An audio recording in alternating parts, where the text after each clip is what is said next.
किरण दफ्तर में नए हैं, पहले वह दूसरे संस्थान में काम करते थे। अपना काम तल्लीनता से करते हैं, लेकिन चेहरा बताता है कि किरण अपने काम से खुश नहीं हैं।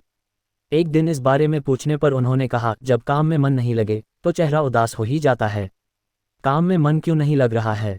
यह पूछने पर उन्होंने कहा, अरे यह भी कोई काम है।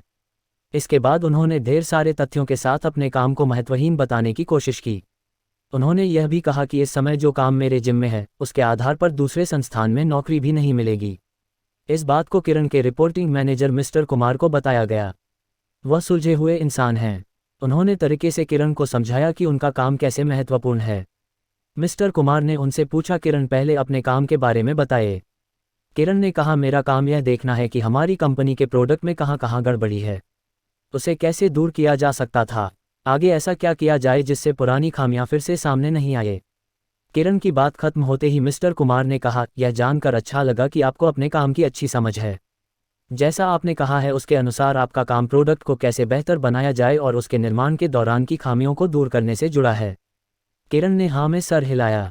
इसके बाद मिस्टर कुमार ने पूछा, जब प्रोडक्ट को लेकर इतनी बड़ी जिम्मेदारी कंपनी ने आपको दी है तब आप अपने काम को महत्वहीन क्यों समझते हैं? एक आम धारणा है कि जो लोग प्रोडक्ट के निर्माण से सीधे जुड़े हैं वही मेन स्ट्रीम में काम करते हैं, लेकिन हर काम मेन स्ट्रीम का होता है। अगर ऐसा नहीं होता तो कंपनी आपके ऊपर खर्च नहीं करती।